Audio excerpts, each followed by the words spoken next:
அழகில்லா விளையாட்டு உடையார் அவா தலைவர் அன்னவர்க்கே சரணாங்களே.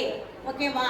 முதல்ல என்ன செய்யறாங்க, இந்த கடவுள் இந்த உலகத்தில் உள்ள எல்லா உயிர்களையும் மற்றும் உயிரற்ற பொருட்களையும் படைத்தல், காத்தல், அழித்தல், விளையாடுதலை கொண்டு வணக்கம் சொல்லுகிறார் கம்பர். ஓகேவா? இந்த கம்பர் ராமாயணத்தை இயற்றுனது யாருன்னா கம்பர் தான். சரியா? அதனாலதான் ராமாயணத்தோட என்ன செஞ்சாங்க, கம்ப ராமாயணம் அப்படின்னு சொல்றாங்க. சரியா?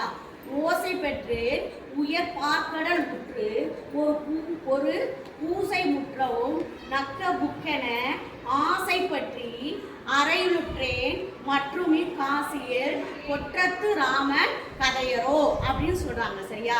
அதாவது இந்த பறந்து விரிந்த இந்த பார்க்கடல்ல பக்கத்துல ஒரு பூனை போய் கடல்ல இருக்க பாலெல்லாம் என்ன செஞ்சிட முடியுமா, குடிச்சிட முடியுமா? முடியாது. அதைத்தான் கம்பர் சொல்றாரு, எவ்வளவு பேராசை. சரியா?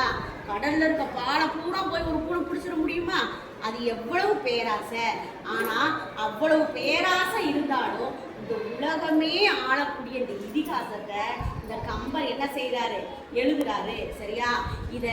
இந்த ராமாயணத்துல எந்த பிழை இருந்தாலும், ஓகேவா, இந்த பாட்டை பத்தி இயக்கினதுல எந்த பிழை இருந்தாலும் என்னைய மன்னிச்சுக்கங்க அப்படி சொல்லி கம்பராமாயணத்தை என்ன செய்யறாரு, கம்பரு எழுத தொடங்குறாரு. புரியுதா? எழுத தொடங்கி அனைத்து கடவுளையும், யாரா இருக்கலாம், இயேசுவா இருக்கலாம், கிறிஸ்டினா இருக்கலாம், இந்துவா இருக்கலாம், ஓகேவா, யாராரு விநாயகரா இருக்கலாம், சிவனா இருக்கலாம், இந்த அனைத்து கடவுளையும் அதே மாதிரி சரியா அந்த இமயமலையிலிருந்து உருவாகி வரும் சரையு நதியிலிருந்து சரியா கடைசியா கடவுளை தொழுகிறது. அந்த நதி போய் சேர்ற இடம் பார்த்து, எங்க நதி போய் சேரும், ஆறுல போய் சேரும், குளத்துல போய் சேரும், வாய்க்காடுல போய் சேரும்.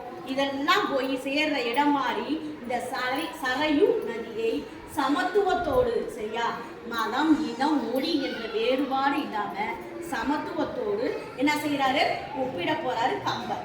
இது வரைக்கும் போதும். ஞானம்.